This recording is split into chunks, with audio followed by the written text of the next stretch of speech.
stop Family Guy season 2 to do this here. We can reschedule. So I can continue watching Family Guy. Yeah, I told you season 2 and 3 are the best ones. I know you're a Family Guy naysayer, but yeah, the early stuff, why not? Yeah, I'll watch it for you guys. Yeah, it's funny, dude. Well, I mean, I watched that stuff as a kid, so Yeah. I don't know. It's kind of it's a little bit nostalgic. I haven't seen the newer seasons, but the originals Oh, are they're whole. friggin' great. Yeah, Friggin' funny. yeah. The seasons have been really bad for like I don't know, 15 years. It's been worse longer than it's been better, or longer than it's been good. It's kind of same thing with SpongeBob. It's like it's kind of baffling that like all the golden era has been over longer than it's been good or something. After What the about The movies. Simpsons? Yeah, 2005. It hasn't been good since 2005. Family Guy, I want to say probably shit, man. Maybe 2007, 2008. That might be pushing it. Yeah. Well, whenever they came out with like American Dad and Cleveland Show and all that. I think American Dad was still like kind of in the okay era. Like American Dad, I never personally thought it was very funny, but I mean it wasn't horrible when it started. Yeah, that's But yeah, Bob that Show. was but that was a long time ago. That was like again like damn near 20 years ago. I've heard that American Dad now is better than current Family Guy, though. I wouldn't know. I haven't. Yeah, I I haven't haven't. seen either. So Yes, kind of same thing with Cleveland Show. It's that's not very good either. I don't think that was ever good. I don't think that was ever meant to be good. oh, that's nasty. But yeah, I was telling you guys last time I had like a fever and stuff, but I took a test for COVID and I tested positive, so that's what it was. I had COVID, and now I'm kind of just coming down from that little Oh, residual thanks for the heads phlegm. up and not wearing a mask. Oh yeah, I know. Get you infected over the fucking airwaves. Everyone just stops listening. Yeah, everyone goes, oh, oh, it's COVID. I can't listen to this. You feeling better now, at least? I'm feeling better. It's just like residual shit, like coughing up phlegm and junk. Yeah, I've heard that goes on for a while. Yeah, for the past couple days, I lost my like sense of taste and sense of smell, so that was kind of weird. It's like slowly coming back after a couple days. I heard some people like it lasts for like months, but yeah, I think I only had like the couple day version of that. It was kind of weird. It was like poured a bowl of cereal. I'm like, why the hell does it taste like like cardboard? What the fuck? Got the store brand. Yeah, well, I was eating Raisin Bran, so I mean, it's not like Oh that well. has a major taste, anyways. So unless you got a But I raisin, couldn't. it tastes like cardboard, anyways. Yeah, but I couldn't taste the milk, and like I noticed the night before, I'm like, why does my water taste so bland? But again, it's weird because it's like water. Sounds like a Twilight Zone premise or something. How does water get more bland? Yeah, exactly. That's why it was weird. It's like, when you have a like water sitting next to your bed or something, and you kind of leave it there for like a couple days, and Oh, you're like, oh man, the dust. yeah, the dusty water. And that's funny you bring up the Twilight Zone because I wanted to bring up. I'm gonna bring something up later that has to do with the Twilight Zone. The scary door. Yeah, exactly. I wrote down something. I don't know why I wanted to mention this, but I did. Have you guys ever seen a movie called We're Back? The dinosaur. I think it's called like A Dinosaur Story or something. Nope. It was like some kids Oh, movie from the 90s. Yeah, oh that's what my it's god, called. that sounds familiar. Hang on, I need to Google Yeah, it. look See this up, which one both I'm of thinking you. of. It's called We're Back, A Dinosaur Story, 1993.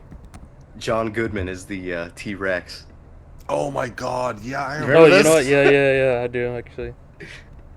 I don't know why I thought of this, and I always like tell people about the premise of this movie, and it's just so strange. It's like this Mark Twain kind of guy like has a time machine, and he goes back and he like not kidnaps, but he like takes dinosaurs onto his fucking spaceship or whatever, and he gives them something called like brain gain, and it's cereal that makes them smart and they can talk. And I'm hearing a fucking echo. But so like the scientist dude, he has an evil twin brother or something who like runs a circus. God damn it, the fucking echo is pissing me off. But what the fuck? God, this echo is pissing me off. Like I was saying, so this fucking like scientist dude, he has a brother who has like some evil dark circus in the woods or something, and he kidnaps the dinosaurs from the his brother, and he like gives them brain regressing cereal so they turn all like feral and shit. And the ending of this movie is like it's funny but like kind of disturbing. So I think they all like give them their brain powers back or whatever. And this dude is like in the middle of a circus tent by himself, and he's like, ah, I'm afraid of the dark. And I forgot to mention he has a screw for an eye. So like everybody leaves, and then a bunch of crows like surround him, and then they like dissipate, and then all that's left is a screw. It's pretty scary stuff. Oh, Professor Screw okay. Eyes. There you go. I don't remember where I heard somebody recently talking about that. It might have been like Zach Hadel from Oni Plays or something. He's always bringing up kind of strange kids movies like that. Hmm. So it's kind of like an ending where it's like, oh, okay, so that happened. It's kind of one of those endings. It's like it kind of makes you think though. It's like you'll go to bed thinking about that. Stay away from that cereal, man. The brain gain or brain drain cereal. Yeah, stay away from Professor Screw Eyes Dark Circus or whatever. Oh, I recently got the Super Mario RPG for fucking the Switch. Ooh. And since I've been sick, I just been playing that like all weekend. I'm almost done with it. So there you go. Something about the Mario RPG I just can't get enough of. Is that new? Like it did just come out? It just came out, but it's like a remodeling of a Super Nintendo game. Oh, okay. Yeah, I think I saw Oh, something so about it. does it still have Mallow and whatever the Pinocchio guy is called? Yeah, Gino. That's the one. Yeah, you get Malo and Gino and you build up your stats and whatnot. Yeah, yeah. I have the Super Nintendo cartridge for that. It's a great game. I had that cartridge. I sold it on OfferUp like a few years back. I keep doing that. I keep like buying these old games and then I'll sell them and then I'll rebuy them in some form. Hey, like a fucking art collector. An No, art but like collector. Yeah, where they'll just it's like buy something and then they'll just sell it for thousands, hundreds of thousands of dollars. Yeah, like but I'm not even. flipping video games is really easy these days, especially Nintendo ones, because it's at that point in time where people who grew up with it or their parents, they have garage sales, right? And they see all these old video games and they're like, oh, no one's gonna want these, and they sell them for dirt cheap. And if you get them, like a couple of years ago, I bought, I think it was like an original Nintendo, 20 NES games, one Super Nintendo game, and like 10 N64 games for 20 bucks. After I kept everything that I didn't have and sold the rest, I was up $200. Damn. Fucking great. So you sold some of that stuff like after you bought I it? yeah, I sold everything that I already had a copy of. Oh. I Yeah, wound up people selling like 14 games and I made 200 bucks over what I yeah, had a lot of spent. people don't do their research when they're like having yard sales. Ah, They just kind of like want everything out. just get rid of it. Yep. Yeah, get rid of it. Nobody does any research. Nobody's gonna make their money back. Or they don't care. Some of those don't care, right? Yeah, they just exactly. They just kind of want it out of their Because like lives. sometimes I'll go to a garage sale and I'll see something that's like obviously valuable and how much you want for this? $5? I'm like, this is worth more than $5, and they're like, no, I don't care. Just give me $5. Like, Okay. can you do four? If you don't really get, don't give a fuck about it. Yeah, just get it for free if you really don't care. You know, I I remember one time a guy had the Ildjarn Nidhogg MCD Svartfad, Nope. the one with the I don't really know dick about Ildjarn. it's the one with the pig on it or something. Anyways, it's a short CD. It's like 4 tracks, All right. and he was asking $40 for it, Canadian, um, and I email him back saying, I have a hard time dropping $40 for a CD that's like 10 minutes long. Would you do 30? And he emails me back and says, well, it's got a couple minor scuffs on it. How about 20? I'm like, I don't think you understand how negotiating works, but you know what? I'll take it. That's fine with me. I don't He know. saw a I got it. problem he thought was fair. I got it for 20. That's an honest salesman. Right? Yeah, I don't think I've ever seen this cover before. Paul, you're not Ildjarn, are you? No, not too much. Got to get the black metal guy to educate us. Well, their thing is like they're Uh, really simplistic, excuse isn't me. it? I have basically everything from Ildjarn. I can educate you on. Forgot we have the You already have, but yeah, what? we're gonna have a trivia contest soon. What? yeah. What the hell? What am I? Chopped liver? I know what the fuck. Oh, Forest poetry. Just you know what? Start with forest poetry. okay. That's all I got. Yeah, isn't Ildjarn? They're I guess they are pretty old, 92. So are they do they have anything to do with like kind of the original black metal sound, or does that kind of come later? So they're kind of weird in that. So I mean, just for background, he played in Thou Shalt Suffer with the Emperor guys, right? Oh shit, I didn't know And that. I love Thou Shalt after Suffer. he, yeah, and after that, he kind of he splintered off on his own with Ildjarn, and eventually, like the Ildjarn Nidhogg stuff is when he is this, the material he recorded with Nidhogg. But his Hedgehog. black metal hedgehog his black metal compared to the rest of the Norwegian scene is really really simplistic. Like Yeah, I remember that. That was like their thing. it's yeah, like it's almost like black metal grindcore, but there's no grind element to it, but like it has that like feel to it almost. Like the songs are short, they're very simple, they're very repetitive, and they kind of just start and stop right where they started anyways. And like forest poetry, which I think is their best, is 22 tracks long. It's just over 50 minutes, and either you really dig it or you it's really a test of patience. And the best part is the reissue from Northern Heritage has a bunch of extra tracks, and if I'm not mistaken, they're from the same session or very similar sounding session, and it stretches it out to an hour and 15 minutes. If you can sit through that whole thing, you'll basically like anything else Ildjarn does. He's got some ambient stuff in there too, and on some of the other releases, and that's a different story. But in terms of black metal, it's very simple, aggressive, repetitive stuff. It's it's worth listening to. It's a sound on its own. I've heard a little bit of Ildjarn stuff. I don't know if it was forced poetry or not, but from what I remember, like that's funny that you kind of say grindcore. It kind of reminded me of like Discharge or something, like the earliest Yeah, Discharge, where it's so simplistic that it's like hypnotic, kind of in the same way that that sort of black metal is. yeah, and I think I don't know if I brought them up last week, but I was thinking of them when we were talking about Horde of Worms, and they had that. There's that one track from with the one with the crickets on it. I forget what it was called. Something about the forest when the forest Yeah, opens. That for some reason it's probably the drum machine made me think of Ildjarn because I don't think he uses a drum machine, but it's so repetitive that it almost might as well be in the event that he doesn't actually use one. But it's like just pummeling and repetitive, and it kind of reminded me of that, and it kind of has that like almost like a throbbing, living feeling to it. It's weird. All right, I'll check it out. Yeah, I mean either you love it or hate it. There really isn't much of a middle ground with Ildjarn. be black metal now. Yeah, let's change our pick this week. Let's listen to forest poetry in entirety. Now and now. We're back.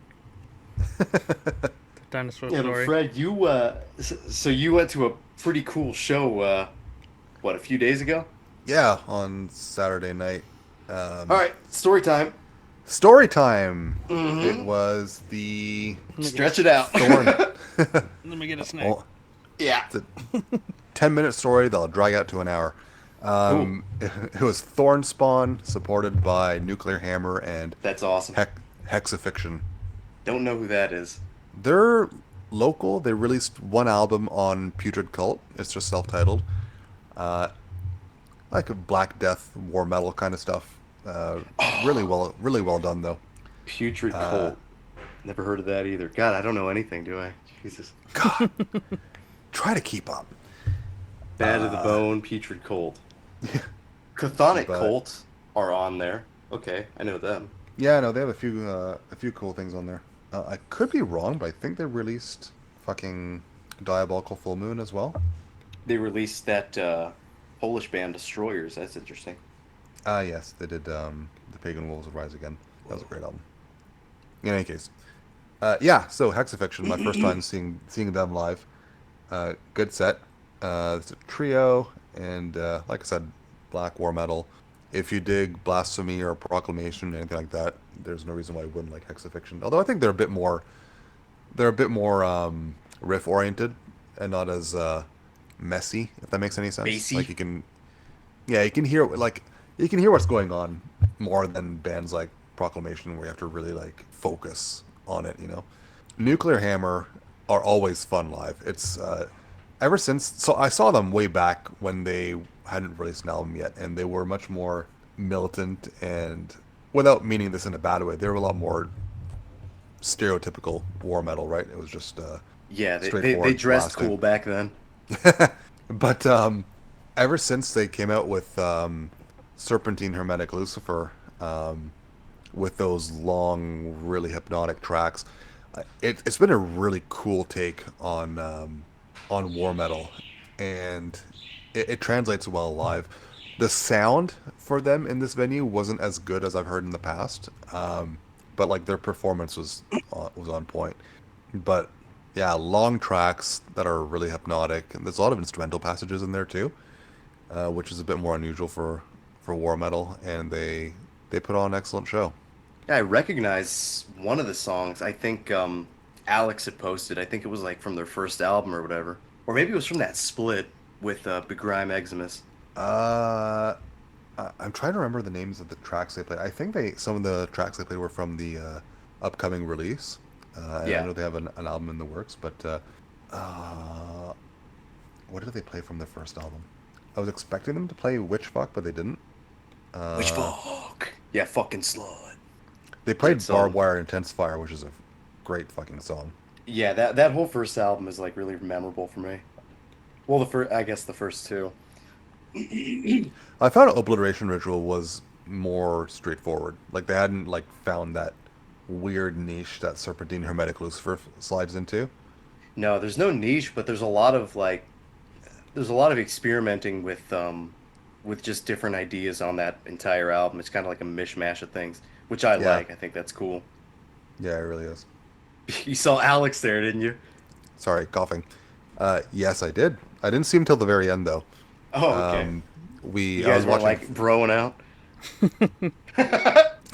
Well, I don't know when he showed up. I was keeping an eye out for him, but the most recent picture I have of him is from like fucking 2010, so I didn't know what he looked like as much today. Okay. Um, but I was at the front for Thorn Spawn, and he kind of just pops up next to me and says, "Hey, Fred." I'm like, "Oh fuck, there he is." Well, how did he know who you were? I told him what's on my jacket, like the patches. Like Uh-huh. on the back of my jacket, I have two back patches: a Torgeist and an Old Funeral. You don't see many Old Funeral back patches, so it's pretty fairly easy to spot. That's a good Uh, way to have somebody look for you. Look for my back patches, brother. yeah, unless I get too hot and take my jacket off, then you're fucked. Yeah. Hey, you didn't say hi to me last night. Well, I found your jacket, but you had taken it off, so there was no one connected to it. Hmm. But yeah, so we rocked out to Thorn Spawn, and that was good. And after the show, we chatted for a while. So Thorn Spawn put on a good set. Holy shit! You know, I had But seen. Go ahead.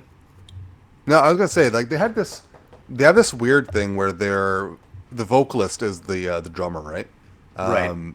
So the setup they had was the drummer on vocals, obviously, and the other member, Hellas. I think they're married, right? In any Yeah, case, they are. she's on bass, and is for all intents and purposes the front person of the band. And the two Hexafiction members were supporting on guitars. Oh, But the weird thing is, he's doing all the actual vocals, and she's at the front just making with the faces. bass. Yeah, it's kind of a weird dynamic, and I mean like it's not a deal breaker. It was a great show, but like you have him singing, and she's at the front being like the face of the band, but it's literally just the face and not the voice. So she's kind of just making faces, and you're like, I'm expecting you to say things, but you're not. So it's Yeah, kind of a weird yeah, dynamic. that's the thing about Thornspawn is like uh so the bass player she's not like she's not original, is she? I don't think so. Yes, Hang on. from what I've seen of like I don't know why, but I've seen a bunch of live clips like I don't know throughout like the past 5 years since I've kind of discovered Thornspawn. I liked them decent enough. I always thought they were like a pretty decent band. I just didn't know that Hella was who Hella was. And then like once I started seeing live clips like floating around, I always assumed it was a dude, and I'm like, why does this dude look so strange? I'm like, oh, you know what? That makes sense. It's not a dude. It's a chick wearing like a uh, kind of like a strange, tight, satanic getup. But I thought it was a dude, so I thought it was like extra strange. But it's not that strange now that I know that it's a chick. Yeah. Yeah, her outfit, it was like full blown like armor, had like strong Lord Ahriman vibes from Black Funeral. Yeah. Dark Funeral, not Black Funeral. Mm. Uh, wow. Okay, so she joined in 2011. Uh, but here's where I'm confused. Uh, Blackthorn has been in there from 96 to now. The band started in 93. Who started the band? Uh, I don't know. I mean, the demo comes out in '96, so for all intents and purposes, he's been there from the beginning. Yeah, no, but 93 lines up because they said it was their 30 years of existence, but like, why does it say for him he's been in there since 96? Whatever. Probably because there's nothing to credit him for in '93, I would assume. Well, in that case, there's nothing to credit the band with, but they still existed. That's I guess. I mean, maybe you're onto something. Maybe there was somebody else in the band that I smell I have questions and they need answering, Dan. I smell a Metal Archives edit coming up. Get those you're Not gonna points. have to after, edit everything not because not they're after probably all like not that. after thorough not before thorough investigation. But yeah, how would you describe Thornspawn? I always thought of them a little bit war metalish. I would describe them as USBM to the bone. Like, Yeah. Okay. There you go. so I always found that USBM is almost like black metal that struggled to find an identity. And I think that is its identity. I don't know if that makes any sense. But like when I listen to most USBM bands, and not the ones that are more like atmospheric, like Zaster or whatever, but like The ones that are truly metal. yeah, like the ones that are like as you know, trying to replicate whatever came out of Europe, because I think we can generally agree that USBM evolved a bit later than the European scene. Yeah. Um, it just sounds like black metal, but not like there's no like defining characteristic of it. There's like hints of death metal in it. It seems Yeah, like. there really is. That's why I kind of Um, describe them a little bit like war metal-ish. yeah, They definitely have like parts like that. They're kind of all over the place. They got riffs, taken from all over, kind of like kind of like what war metal would do anyways. hmm, but they played So I thought that was interesting. some good stuff from throughout the discography, some stuff from the first album, Bringer, Malevolent Storms, things like that. And no, it was a good show, good show. Yeah, that's interesting. It's like I don't think I could tell you exactly which albums that I've heard. I assume it's probably like the first two, just because I think I came across these guys when I was like doing a big just like not torrent, but what do you call that? Like blog spot binge of just like downloading things to Yeah, listen to. yeah, So, and then sometimes you get stuff without album covers, and this is too when I'm like in the car and then you have, your iPod on shuffle, so you don't exactly know what albums are coming from, or what songs are coming from what albums. So I'm not even sure exactly what it is that I like from these guys, but I do like them.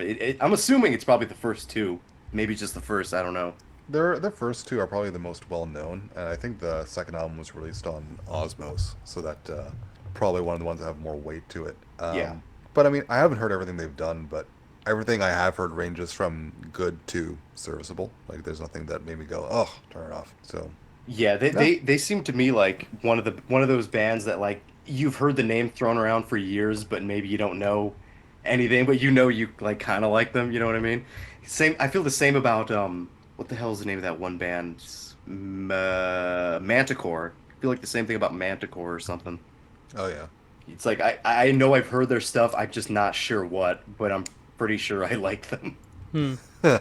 Well, one thing that was a bit of a bummer is I was gonna pick up some of their albums because I actually don't own any.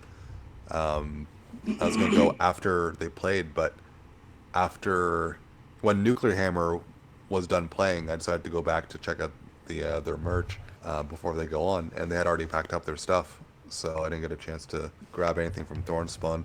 That's But I did metal. pick They up. don't care about their fan base. No, well, that's the thing. Like after the show, they stuck around to chat to people, but they had packed up their merch. So I'm like, okay, weird decision, but whatever. They didn't want to stand at the table. They just wanted to hang. Yeah, just have some beers. Like we're done with this. Let's just party now. Yeah. But I did pick up a good pile of things. The probably the coolest thing I picked up. So there were a couple distros there. So Spruce Bog was there. Vault of Dried Bones was there. Spruce Bog? Spruce Bog. I know, I've never heard of that label. No, they're fairly new Canadian distro. They're really good. One of the guys from Hexafiction runs it. And SpongeBob Spruce Bog. but so Vault of Dried Bones has a section for used items, and I guess every time the guy who runs it, Peter, has stuff from his own collection that he's getting rid of or whatever, he just puts it under the used section. In any case, um, they had a Grave Miasma release on there called Live Ceremony, and I've never seen this before, and I couldn't find shit about it online. And he was selling it for $6, so I'm like, whatever, I'll try it. So I grabbed it, and it's a live release, obviously from 2010. It's CDR, and the inserts are completely Xeroxed. Really good sound on it. And when I was looking at it, I noticed that it said, copyright Grave Miasma, and I'm like, that's a really weird thing for a bootleg to put in. So I took a couple pictures of it, and I messaged them on Instagram and said, hey, do you have any idea what this is? Because I can't find anything about it. And it turns out that their ex-guitarist, Rolando, just made these and distributed them to contacts. So it's not a bootleg. It's not like a full-fledged label release, but It's a band bootleg. yeah, pretty much. So I don't know how many of these are out there, but it's not a ton because you can't find anything about this online. So cool find there. I don't think we've ever talked about Grave Miasma before, but you like him pretty good? Yeah, I do. The they used to be what, Goat Molester? Yeah, they did. They did I don't used know to be why. Goat I don't know why they Molester. changed away from that. That was a great name, but Yeah, well, maybe because their sound changed a little bit. yeah, yeah, that's fair. But no, everything they've done, I think, is pretty on point. I remember that Endless Pilgrimage EP was getting a lot of attention at some point. Mm-hmm. Yeah, that was a good release. The artwork for the newest album, Abyss of Wrathful Deities, is fantastic. I love that artwork. It looks really familiar. I feel like I've seen whoever did this. I feel like I've seen their work before. I feel like it's something I've seen in my nightmares before. Let's see. Ours something. What did he do? Nothing? No, I guess not. It's not as familiar. No, I've never heard of any of these bands that he's done before. It kind of strikes me as vaguely in the style of Joe. I'm gonna pronounce this wrong. Patano, the guy who did the Motorhead covers. Oh, okay. It kind of reminds me of the guy whoever did the first Craven Idol uh album cover. Do you remember Was that that band? was that Paolo Craven Girardi? Idol. No. Was it who? Paolo Girardi who did their first album cover? I don't think so. Oh, it was Paulo. Yeah, you're right. Shit. It does kind of look like one of his album covers. Yeah, yeah, I could see that. It's got the right colors and tones to it. Mm. He sticks very much to the yellow and red color schemes. I remember these guys being okay too. Craven Idol. Yeah, they're great. The newest Kind of album is like fantastic. yeah, kind of the forked tongues, you mean? Yeah.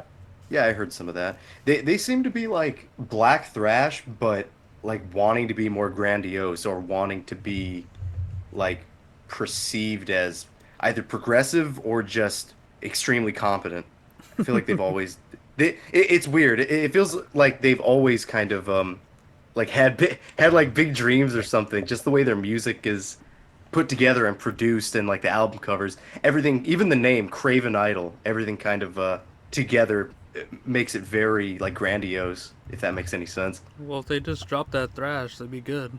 No, you need the thrash to be Boo. like royal. Boo. You need like the thrash makes the royalty. The thrash kind of like helps with like being an heir to a king or something. I don't know. You kind of need the thrash. Yeah, Paul, you need to thrash. Who let Paul in here, anyways? I don't know. I don't know where Paul's coming from with this more of this thrash slander. I just don't get it. God, if he didn't do our IT, he'd be out of here so fast. God damn it. Oh, Fred, I wanted to ask you. You got the Dark Fury split with Marshall, and you said Marshall is cringe. Yeah, oh man. Why do you say that? Uh, just goes too far. With their sound or with their No, their like image? With I, their no. with their themes and lyrics. I have never actually heard them, but just like Oh, just reading the song titles, I'm like, oh God, guys, come on. I'm looking at their page. They have a split with a band called Niglet. Okay, so there's something you're getting. But yeah, no, Yeah, I got that for Dark Fury. Much. That's, yeah. Do you remember the? I don't. You guys might have seen this. Marshall, the EP cover art for Execution. Have you seen that? I don't think Yeah, so. yeah, They you re showed me they this. really yeah they really go all out there. I found these guys because somebody gave me a patch of them. Yeah, I I don't remember you have remember that in the who. band room now. Yeah, I still have it, and it's like it's hard to find their music anyways. So yeah, I'm sure I know I've heard it before, but again, this is one of those bands where like I don't remember what it sounds like. I don't remember if Slightly slightly I. funny, slightly stupid, whatever. Hey, slightly stupid. One of the other albums I got. I don't remember if I sent this to you guys, but I think you would really like it. Nyctophobic, War Criminal Views. It's a stupid name, but it had some members of Blood in it at some point, and it sounds quite a bit like Blood, and I've been kind of obsessed with them lately. So that was a nice find. What a funny title. What's that? Yeah, the title doesn't make a whole lot of sense, but like I said, the whole thing kind of sounds like a Blood album, so I have no problems with that. War Criminal Views, right? I'm not really sure where they were going with that, but oh hey, their drummer plays live drums for Naked Whipper. Whoa, Naked Whipper, and then you got an Agathocles cover on here. Well, holy shit. Yeah, All right. Well, where do we go from here? Man, I got nothing. I've been sick this whole week. I got I don't know, I had a fever. It hurt my fucking knees. And then I lost my sense of taste. And I just been doing nothing. you never had any taste. We know that from your pics. Ooh. Um no, I think it's the opposite. I think I have the most taste. No, I'm just kidding. Let's be a total asshole. I was gonna say, even when you could taste, you're eating Raisin Bran. What's wrong with Raisin Bran? Well, what would you eat for Uh, breakfast? Breakfast, I go avocado Paul's toast like and Raisin Bran. eggs. That's a thrash metal of cereal. Avocado toast eggs, bro. That's like the most millennial thing I've ever heard. Is avocado what's the deal with avocado Do you toast? eat it at People hate. Starbucks with a scarf on? I'm making myself. I don't know if We that's live in better or worse. California. There's no you don't need scarves here. It's too hot. It's hot right now. Or maybe that's just me. Let's see. Lately, I just beat fucking Liza P. So that was a bitch. It's like the perfect combination between Bloodborne and Sekiro of, the Dark Souls born sort of games and shit. Holy And shit. it seems, I'm gonna give you guys a spoiler. It seems Go. like they're gonna be going into like a new direction with another game, or possibly a DLC with like the Wizard of Oz soul like Dark Souls game. Huh? Yeah.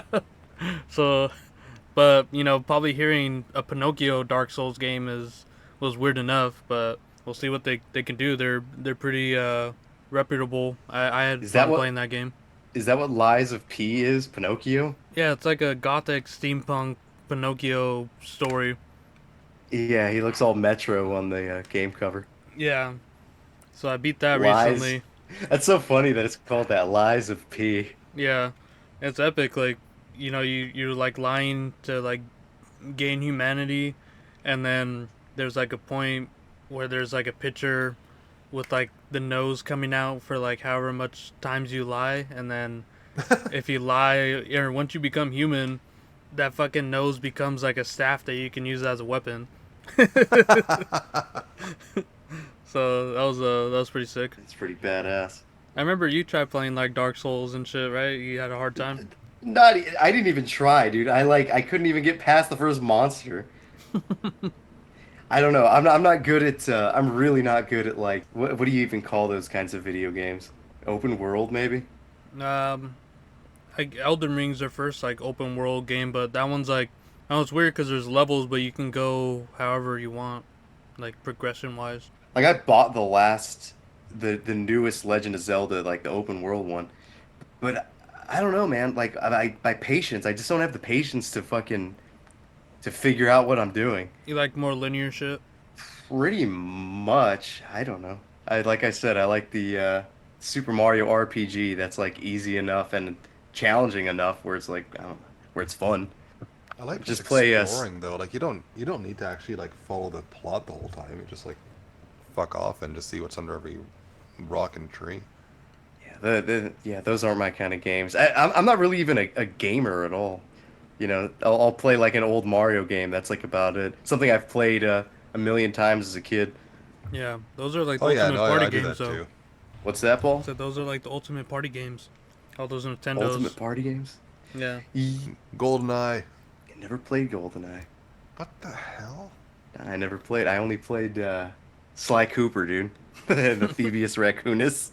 Yeah, so Oh like my. now I just want to get Lords of the Fallen, but apparently that one's like a flop kind of game, but we'll see. It's like a Lord of the Rings Dark Souls game. I just can't get enough of that genre. So that'll The be fun to Dark play. Souls genre. Yeah. So, yeah. Lords of the Fallen 2. Yeah. Or yeah, I think it's just called Lords of the Fallen, yeah, too. Okay. And then other than that, I've been reading fucking getting back into reading manga and shit on the nerd video game manga shit. So I've been reading Vinland Saga, Monster, and I want to start 20th Century Boys and Pluto. Those are all pretty reputable seinen manga and shit. How old is I've never Vinland actually Saga? read any manga. Vinland Saga, they started that in like 2005. Oh, okay. So they're Vikings? Is that what it is? Yeah, it's like this guy's whole Oh, I'm looking at the. his whole arc. He like becomes like a slave and to like a farm and all this shit, and it's like supposed to be a revenge story, but it kind of turns it on its head. Hmm. Interesting, and they're gonna be closing it out. I guess they're on like the final arc now.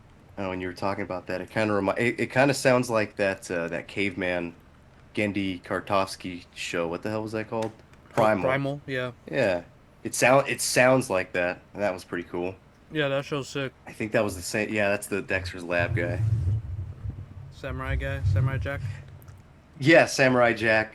He did one that like not a lot of people saw. It was called Symbionic Titan. That one was actually pretty cool. Yeah, I think I remember you talking about that. What's his name is in it? That comedian Brian Posen is in it. He's the robot. Uh, Oh god, that guy. Yeah, that dude. I'm more metal than you. I'm more metal than you. I've been watching Powerpuff Girls and Dexter's Lab like while I'm just like laying in bed playing video games. Powerpuff Girls was awesome.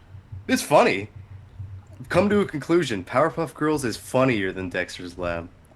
Whoa, whoa. It's funnier. I'm telling you. I'm watching it in real time, like right now, as a 30-year-old gonna- man, and it's funnier. Sounds like you I'm need gonna to let hang. this slide right now because I know you were sick, but under normal circumstances, this would not be acceptable. Sounds like No, you gotta hang out with the boys more, bro. I'm telling you, it's a boy show, dude. Don't let it fool you. I remember my neighbor was like giving me shit for that when I was a kid. He's like, "You watching Powerpuff Girls?" I'm like, "Dude, it's funny. What do you mean?" Yeah. Shut up. Let me eat my cereal. Name- Raisin Bran. No, back then I was eating like Cookie Crisp or something. Cookie Crisp. Oh my Fire. Yeah, god. Cookie Crisp. Cookie Crisp or I don't know, Captain Crunch. There you go.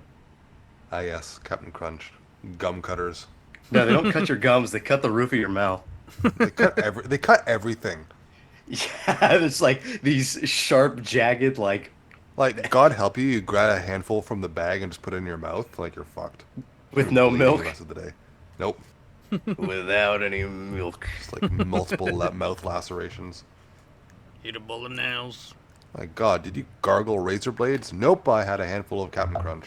I ate a bowl of what was it? Ate a bowl of nails for breakfast without any milk. Yeah. Or that's how you get into the salty spittoon by eating Captain Crunch without any milk. Would J Dog make it in? To the salty spittoon? Yeah, Sponge Dog. No. Man, did He you see doesn't. his take He on doesn't even fucking? believe in SpongeBob. You see his take on fucking Blow Revolt?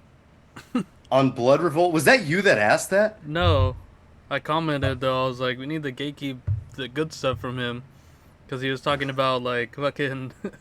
I did see Revolt, that. And then what else was brought up on that Was episode? another good band brought up? Yeah. Oh, I think it was Black Massive Apsu, and then he was like, he's all, Oh, wow. fucking snores, but he's all keyboards. Interesting. Yeah, his takes are fucking stupid. Yeah. The Blood Revolt thing, what did he say? He's like, I heard it. He's like, I started off good, sounded like fucking death metal. And he's like, then the singing starts, and it's like a little girl singing, brah brah. What? What? That's like, out of all the clean sung bands that there could be, that's like the furthest away from sounding like a girl. Yeah, it sounds like a fucking manic man. Yeah, it sounds like a manic man. It's like I don't know. I don't know. If he knew anything, wouldn't he be like, "Wow, this instrumentation is like incredible"? I mean, I guess he knows something. He's been around, but The tunes first. Toonskis first. No. I mean, He's all been fucking just catchy. because you've been around doesn't mean you know shit. Oh, Yeah, it's look at me. look at us. Yeah, look at us. I feel like I once did know shit. Did I just forget like everything that I've ever known? Yeah, like J Dog says, I forgot more metal than you know. Jesus. Yeah, I gotta get to remembering. He got the phrases. Yeah, I just been doing a lot of re-listenings. Like I told you, of like brutal death metal albums that it's just a lot of fucking shit to take at once. With like a surface level listening, you have to like go back and like digest it actually. There's just so much stuff. Like I always forget what things sound like, or like we were just talking about albums, and it's like, man, it's especially with brutal death metal because there's so much going on. Yeah, It's like Jesus, yeah, it doesn't stop. overloading. Yeah, I know it. It's overloading my brain. But good thing Yeah, you like- picked some Ah. fucking new wave of British heavy metal this week. Yeah, I mean, it's not really. I feel like it's a bit late to be Yeah, it's new like wave. it's like at the death of it. Yeah, exactly. It's at. I mean, Possessed Seven Churches had come out already, or like comes out in the same year. Yeah. But yeah, we have. I want to talk a little bit about Atomkraft, band from the UK. Their 1985 album, Future Warriors. Like I said, it's like right before thrash is booming, and it's kind of like when everything is kind of taking form. Like metal's been around for let's just say 1980. So it's kind of been doing its thing for like 5 years, permeating, and I feel like this is kind of a cool representation of speed and power metal and traditional heavy metal Of and the- punk Yeah, of the then. of things that exist at the time. Well, yeah. let's give that introductory listen, and then we'll get into it. Okay. Which track we got? Let's do track one, Future Warriors. Oh, this is why I wanted to bring up the Twilight Zone. The intro to this kind of sounds like Rod Serling giving his little spiel. They are the Future Warriors. All right, we'll be right back.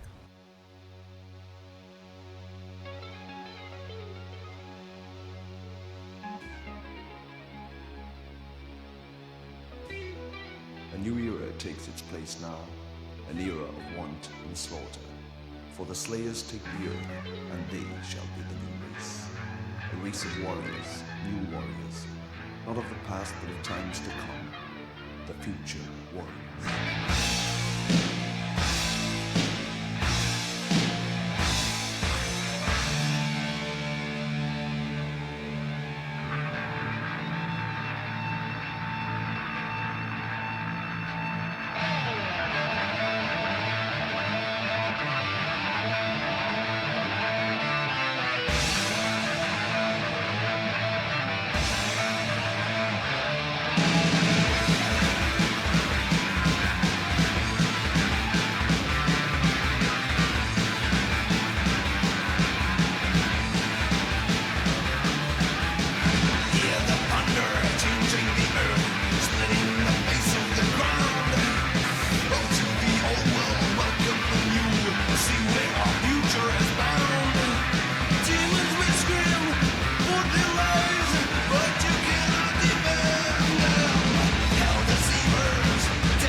All right, we're back Sweet. from the future. Yeah, back from the future. We were in the future, and it sucked. That's True. I mean, that sucks. You're damn right it did. So what do you guys think? Yeah, Dan. Yeah, like why'd you bring this on? Yeah, you're Why'd responsible I for the bring it disaster. on? You tell us. I brought it on because I was gonna pick a death metal thing, and then I thought, I don't know, we've had too many. We've had a lot of death metal and black metal just like consistently. I felt like I needed to bring something else on, and this was already in my kind of list of things to do. And it's like one of the earliest. It's an early album for me. I discovered this in like I want to say 2009. My friend Paul, you remember my friend Rob, Yeah. black guy or Mm-hmm. half black guy? Yeah, he showed this to me. I don't exactly remember if we were hanging out at my house and he showed it me there. He found it here or he found it at like his house and brought it over or something. But it's funny with that dude. I remember like being kind of upset because I went to a different high school as like Frankie and Julian, and they were like the metal guys that Yeah, that I was already friends with, and so I was going to like a new school where there I didn't know anybody who was like into metal at all. So I was like, and that's a time where I'm like, this is my identity now. So like this dude Rob, he's already been like a childhood friend, and he was already friends with like some of the neighborhood guys that I had hung out with. And he comes to school like maybe this is maybe like the second day of our freshman year, and he's like, "Hey, dude, you know Morbid Angel?" I was like, "What?" I was like, "Yeah." He goes, dude, you know Creator?" I was like, "Yeah." He goes, "Yeah." He's like, "You know Carcass? You know Hyrax? And you know Rigor Mortis?" And he starts naming all these bands. I'm like, "Yes, yes, yes." And then after that, we're like bros, and yeah, we were just like epic dude bros. And yeah, he showed me Atomkraft, and I don't exactly remember. I think it was like Atomkraft. He had read somewhere that like they're the first British thrash band or something. But yeah, they're on Neat Records, which is kind of interesting. They're like you guys know Neat Records, right? Yeah. Yeah, I think their biggest claim to fame is like Venom, black Yeah, metal. for sure. Yeah. But Paul, do you know Neat Records at all? I know all the bands that are on here, like Uh-huh. Raven and fucking Blitzkrieg and shit like that, Axe Witch. Yeah, I think like their thing was in the early 80s and like late 70s. Their thing was kind of like bringing the newest version of like heavy metal to the forefront with like a bunch of singles. So you have Right. like if you look at the very top, you have a band called Aragorn and their single Black Ice, which is great if you guys haven't heard it. That's a really terrific like classic metal song. I think what's his name? I think Hellhammer had actually covered that like way back in the day. And same thing with Avenger. They kind of brought Avenger to the forefront. And I know Tom Warrior was like a fan of them, or at least you can see him wearing a fucking Avenger pin on his like leather jacket back in I don't know 80 83 or something like that. Hmm. But Yeah, Crucifixion right here, Green Eyes. Yeah. yeah. That's kind of the funny thing. It's like I didn't realize how late a lot of this stuff was originally. Like I didn't realize that Crucifixion's Green Eyes was 84. Yeah. Yeah, it's like by 84 you already have you already have Montes doing their demo, and you have like Poison doing their thing. Yeah, you got death metal, you got Proto Black. Yeah, you have Proto Black, you have Death Metal, and Are you you kidding? still You have full-on black batteries that self-title was out at that sure point. yeah, exactly. You have Bathory in 84, same year as Crucifixion. And sorry, not sorry, Venom's black metal. I don't care. No, it is. Sure. I mean, Yeah, it, it, yeah. it it's such a interesting like way to like look at it when you're looking at it in a time frame sense, Hmm. because there's the evolution just doesn't really exist yet. It's just like a band who It's funny because sounds like this. how like in that case, do you think any of the bands between like 80, 85, was there any like knowledge of them making traditional heavy metal, or traditional metal, or was there traditional metal before that? Obviously like Sabbath and shit, and like, but that a lot of that stuff, especially in like Britain, it was like coming off the end of like prog rock and shit, like Quartz, Yeah. like shit like that, and Yeah. a lot of those bands also had like a blending of prog rock, like what was that band, like Ethel and something. Ethel the Frog. Yeah, Yeah, Ethel the Frog kind of had that band Tosh did that. Who else did that? Sterican, who's on Neat Records too. yeah. We're kind of like that.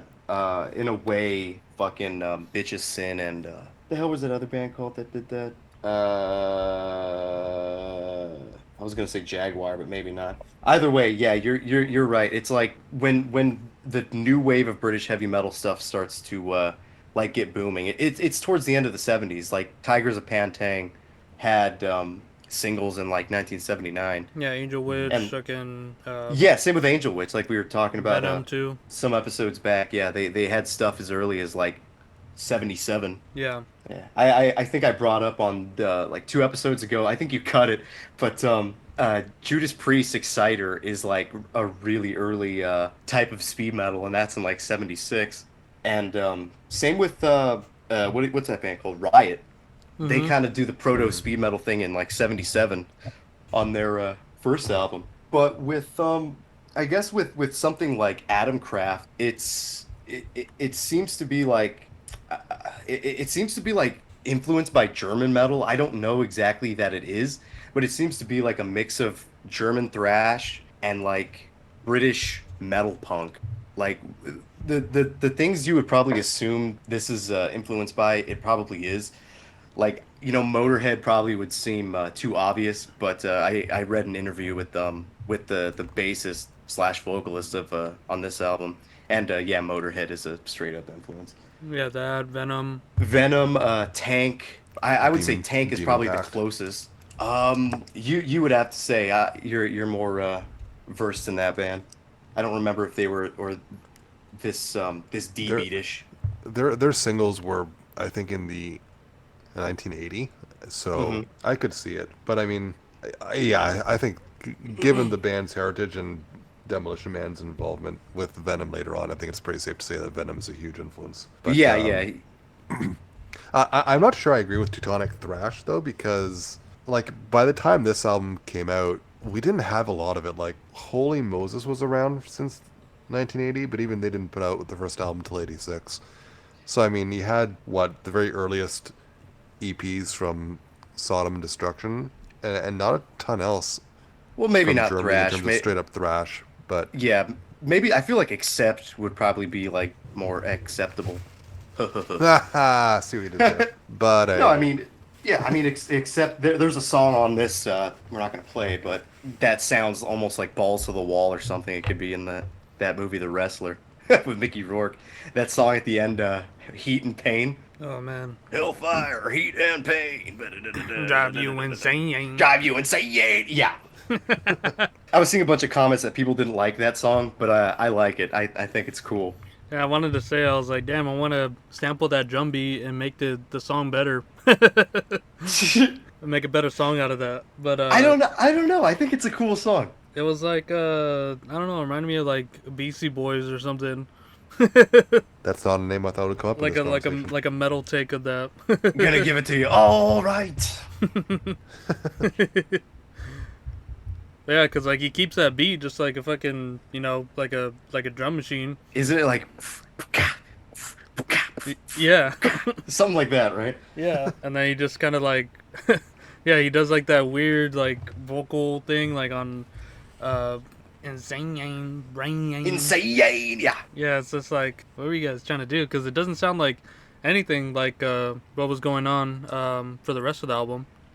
Yeah. I mean, there's not a whole lot of variation in speed. I would say like the first track is mostly what the album is. Is Yeah, they these like just hit like top speed right there. yeah, these like high Yeah. flying new wave of British heavy metal, like what you would expect, like what Paul was saying you'd expect from like the speed of Diamond Head or the speed of Jaguar or the speed of like, the fast version of Angel Witch or something. But they have a good pace for it too, and the way they go in and out of verses and break up, those sections of the song too, with like their more open moments where it's just like chords and stuff like that, and they're just doing like the whole drum fill for like a whole, a bunch of counts to get to the verse riff again. Like they're doing some interesting stuff in between that. It's not all just a balls to the wall, fast as fuck. It's funny though because it really feels like almost a fish out of water or just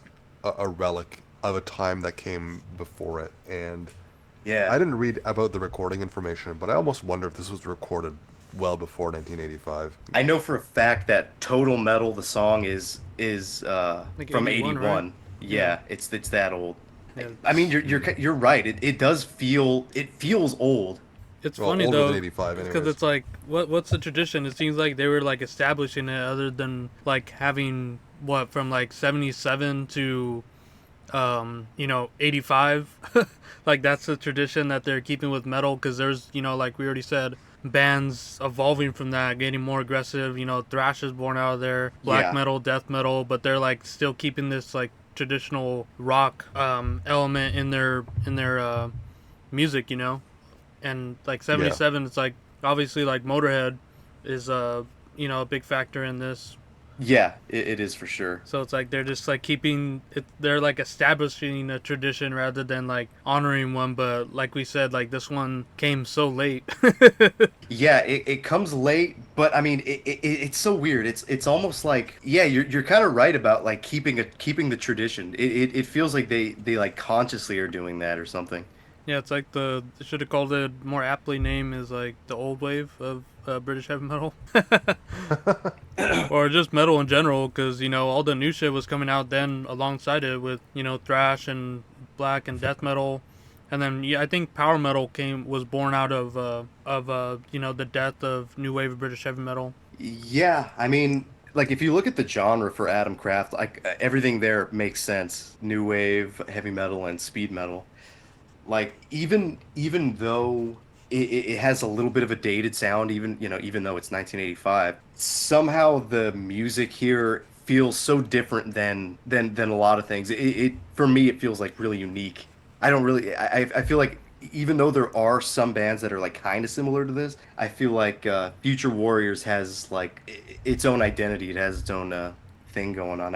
I wouldn't mistake it for anything, is I guess what I'm trying to say. Like, what do you think of I it as like a sum of its influences? Like having, we can just first listen. I was like Venom, Motorhead, Warfare was a little bit more. Oh yeah, Warfare for sure. Like yeah, like metal punk from this era. Yeah, they're a little bit more like raw than this. It seems like Well, they have this. They have an album around the same time. yeah, like this You is know. more like I don't know, like put together, I guess. Um, yeah, it feels really, really, really well put together. Like there's a lot of original sounding guitar riffs and like melodies and licks and interesting stuff that are all kind of thrown in here. Yeah, and I feel like there's obviously a lot more of like singles coming out during this time. So like to get an album out, amongst all those singles, like it seemed like that wasn't really the plan or the initial thought. It was like more of like trying to get more of an audience and like radio play out of this rather than doing albums. Yeah, these guys were. I read in an interview that these guys were like working hard. They were fucking playing shows and doing stuff for years before they, even had this album out. Yeah, and that And it makes kind I sense. of feel like the singles era was more towards the end of the '70s and early '80s. I think yeah, they yeah, were kind yeah. of out of that stage at this Yeah, I point. think it came out like or singles are still coming out until like 83 or something. Yeah, yeah. So you have, but that's just the thing. Like with Avenger and like Warfare, like we were talking about. There's still like these quote unquote new wave British heavy metal albums coming out like kind of late.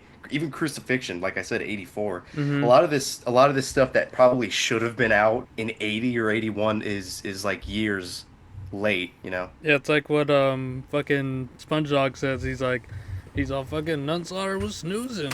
He's all they had a demo in '87. Album comes out in '99. Yeah, it just So I mean, happens sometimes. I don't know. For me though, like I enjoy this, but I wouldn't necessarily call it particularly unique. I mean, when you take that line from Motorhead to Venom to Bathory, this one kind of slides nice and neatly between Venom and Bathory. Um, But it's coming afterward.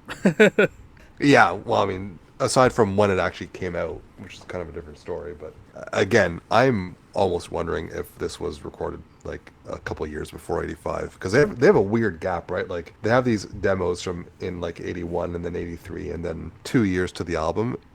Like things moved faster back then when it came to releasing albums, and I almost feel like maybe it got held up somewhere along the way. I don't know. In any case, yeah, I kind of find it's a fairly clear result of its influences, mostly Venom and Motorhead.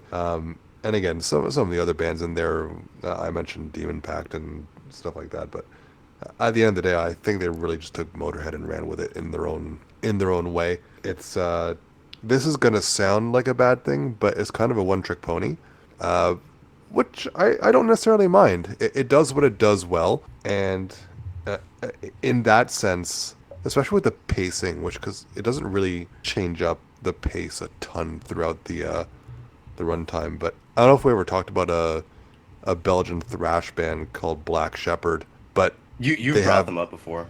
Yeah, they have zero fucking variety on the album. It is the most one-trick pony album I've ever heard in my life, but I fucking love it.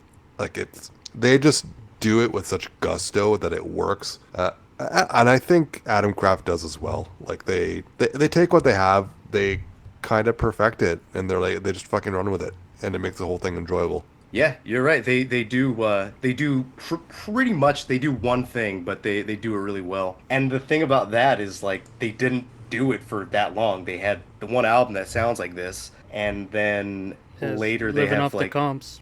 well after that they have EP like two EPs, one in 86 and one in 87, where they got the singer of Avenger to fill in. And the music changes a lot. The music kind of becomes this like tech thrash thing. Hmm. It's like this is one of those cases where like I've talked about it before with like the early British bands where they like where do they go, as the 80s move on and as like the 90s move on, and you have some of these strange cases of like bands getting more experimental, like these old heads kind of like moving forward with their influences, and these are like forgotten albums.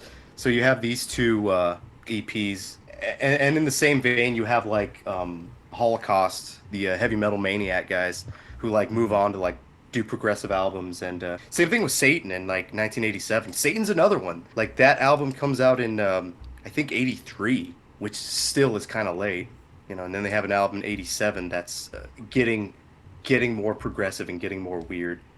Yeah. And then same thing with fucking Blitzkrieg, dude. Blitzkrieg had all their classic stuff like on demos in the early 80s, and then they didn't have an album again till like 1985. And how Fred was saying the singer bass player, he was in Venom for some of the later like 90s albums. So that was He's kind of in interesting. I think it started with what Primeval or I forget which album he was on, but Yeah, yeah, Primeval was the first album he was on. yeah. And I think now he's kind of been with Venom Inc. for a while with Montes or whatever. Man, when I heard like what I was saying when we were listening to the first track, I was like, oh, they have this like cool concept. They're starting off with like an intro. They got the Twilight Zone guy, and Uh-huh.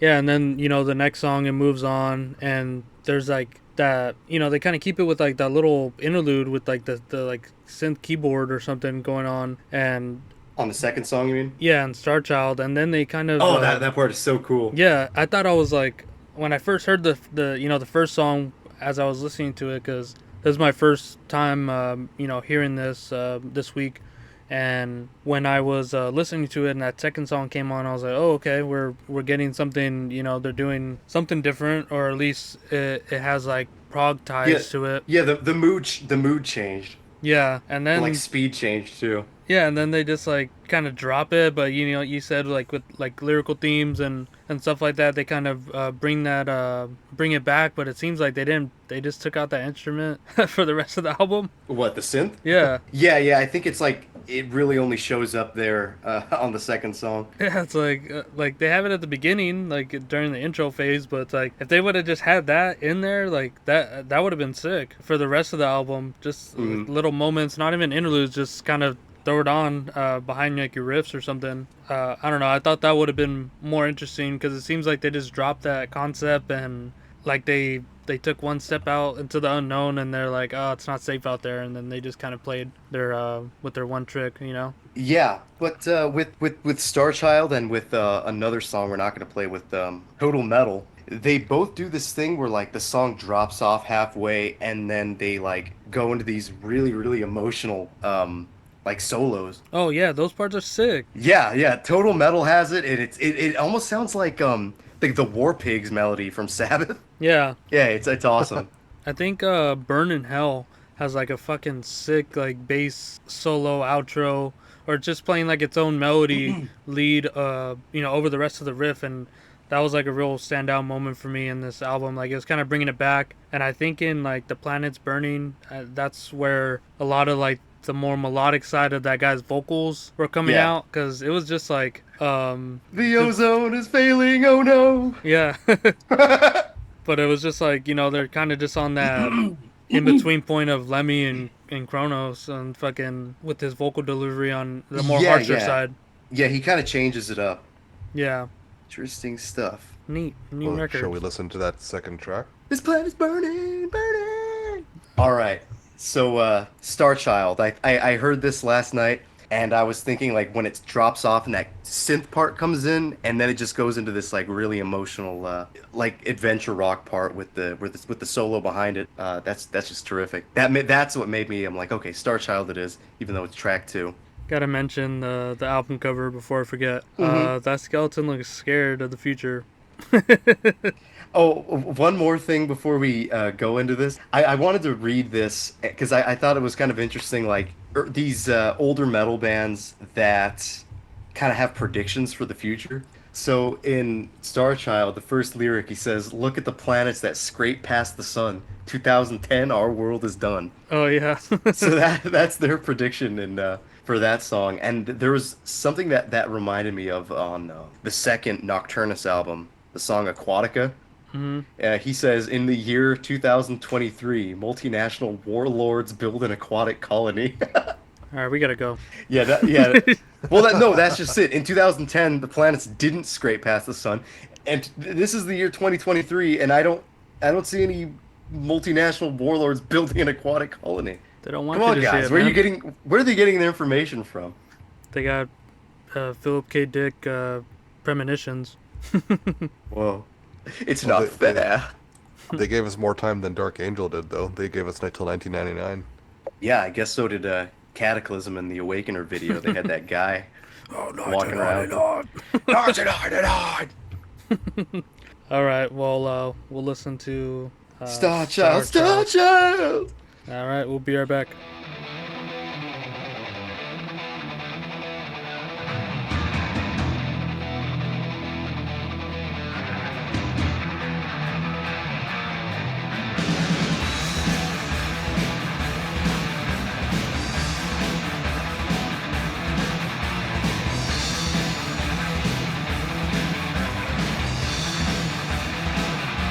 Look at the planets that scrape past the sun.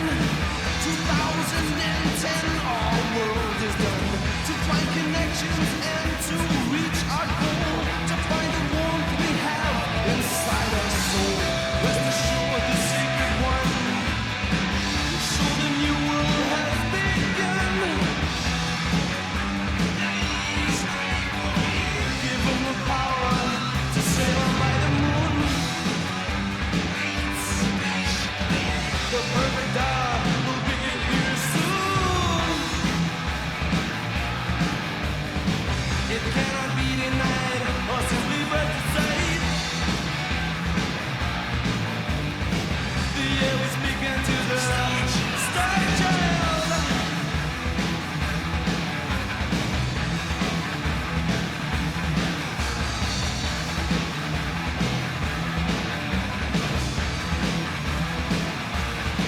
Scanning the limits of space, holds next door 2010. We're waiting for to make a contact as our sorrow grows. Increase our will before our weakness shows.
It's not a new album like at all. It's like it's like a classic for me. Yeah. All right, we're back from listening to that song. That ruled, guys. I might have to say, that's shot. It was Star Child. Star Child. Yeah, with the sick like vocal effect on there. It sounds like a phaser. They're using some neat studio tricks on there. I feel like it's a cop out to say this because we always say this, but that song did sound like Greek black metal. We always We say think- that, but We think everything sounds Greek. What is wrong with us? I mean, it kind of does though. It does. It really does. Give me my point. Or I guess Greek black metal sounds like Atomkraft. I guess. Stop poo-pooing this album. There's the heavy metal influence from Greek black metal. It's right here. There's, I think I talked about this before we went to break, but like those explosions of like emotional solo parts, those are terrific. Yeah, like I Yeah. was saying, if they had more sections like this throughout the rest of the album, I would be a much bigger fan of it. But re-listening to the parts that on the either side of that like weird little interlude, there's great components in there, because the riffs themselves and like the bass playing they're doing like intricate enough shit, but it seems like the production isn't really doing much favors for it. Like you can hear it, but it's kind of like a bit hidden. Like you have to like really tune into it because it's usually over the vocal parts where. Well, I think I told you that was like the first thing I said. I said a lot of the stuff is hiding behind the bass. Yeah, but I feel like the bass doesn't really pop out like in a significant way until Burn in Hell, like where it's like doing a lead section, but it's just kind of doing its own like rhythm along with the riffs that are a bit more forward than the actual guitars. Yeah, until that point, it kind of just follows the guitars rather than doing its own thing. Yeah, Which I mean, there's nothing wrong. There's nothing wrong with that, I guess. But Running out of water. Paul needs to rip this one apart. There's I too mean- much thrash. There's too much thrash in it. no, it's not even thrash. It's like in No, a weird section of No, it's not thrash, but there's too much of it in there. There's too much. There's too much DNA. There's a little bit of DNA. I wouldn't say there's a whole lot either. I mean, no, it's got a. I'd say about on par with, again, Venom. Well, that's why I kind of said like it has a lot of uniqueness to me, just because of not just the way the songs are like put together, but the way the guitars are, the way the riffs are put together too.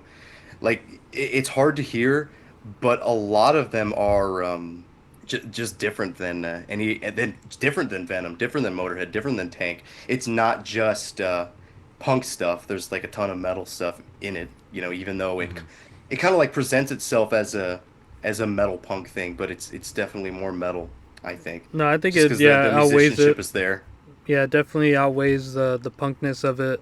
Like on the end of the interlude where they come back and like explode back into the riff, and they have like they change up the drum beat, and they obviously have to change up the riff with it, and I don't know, with that sort of like being like that dynamic, like I don't know, it just makes it sound out a lot more versus like doing the whole double bass roll Motorhead beat and shit, which is Yes. most of the album. But when they break off into other sections and there's other sort of like riff types and drum beats to the song, that's like where I'm really interested in it.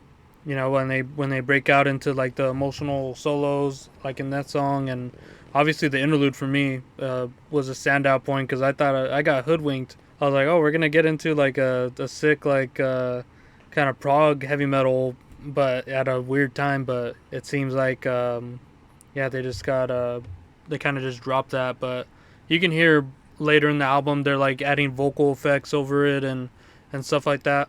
I feel like if there are any prog moments, they're like really compressed within the guitar riffs Yeah. and not really they're not really like sparsed out in the way that you would expect or like you would want them to. They're kind of like everything is really condensed And it's funny. into guitar riffs basically. Yeah. Yeah, because they're doing like really like technical, like jangly sort of like, diamond head riffs, but they're like you said, compressed a bit. And they're doing like the chug riffs as well in there. But I just had like a thought. I was like, because this reminds me of like Voivod, but when they were doing this sort of like futuristic, like sci-fi sort of theme stuff, it was more, way later, like 80, 87, 88. And then, by the time, like a year before this album came out, they're just like on some like fucking thrash war metal type shit. Yeah. And then, after that with the Roar, they're doing, even more of that. And then they kind of mellowed down to like this weird, voivodisms that they have, like with having that sci-fi element into it. I don't know. Paul, you're probably not gonna like that I say this, but kind of like Holy Terror, it takes moments of like traditional heavy metal, speed metal, and a little bit of like power metal stuff to kind of I don't know, to put together an album like you've never heard before. Even I know we keep saying like, oh, it sounds like the metal punk stuff, but I don't know. Somehow to me, it stands out more. It's if it's like anything besides those bands, it would maybe be like Vectum, I think from Germany or something. It sounds like it's kind of like the first Metal Church album. Like on the later half, they start to go fast. That's kind of what this is like. This is like power metal in 1984 when they go fast, which isn't that often, but this just happens to go much faster, Yeah, and it's kind of power metalish. It's definitely it's speed ex metal. it yeah, definitely speed metal, but not in a way, again, not in a way that's like just chugga chugga chugga chugga chugga chugga. It's speed metal in a way that's got more dynamic to it, even though it may not feel like that. It the guitar riffs do have a ton of dynamic. No, because I was Everything's just hidden. yeah, I was like hearing a lot of the riffing from like the Warriors Chalice, the latest EP, with like the Diamond Head sort of riffs that they had going on in here, and just Yeah. the way that we like structured that too, where it's not like we consciously wanted to not do the power metal chug riff like Chugga chugga chugga. Well, I mean, yeah, that's like a really really good example because that the production on that is pretty fucking like muddy and hard to hear, yeah, don't listen to that right? one, guys. No, I'm just kidding. Listen to it, but it's again, it's not as generic and like it's stupid as it may seem. If you listen to it, there's like a million different types of guitar riffs in there, doing all sorts of interesting things. I feel like that's this album's problem. I feel like that's one of not the only problem for the Warriors Chalice EP, but that's one of them is that you can't make out what the guitar is doing. If you could, uh, it's more impressive when you really put that into thought too, for Yeah. both of them. I didn't find the guitars that hard to hear, but like I said, I didn't get a chance to listen to it as much as I would like to this week. And I think if I had, maybe I'd hear more of the complexity that you're touting. Yeah, Well, I think I like think I oh, think go I ahead. listened to it maybe 2 or 3 times, and it struck me as a solid, straightforward album. And like I It, said, it I could definitely, see I could see more listens revealing some of the complexity to me, but yeah. you know, I like to think that I can pick out complexity fairly easily, but you know what? The more these things we do, the more I realize I'm not. So there you go. No, I mean it totally presents itself in a way that would kind of make you think that it is just pretty straightforward.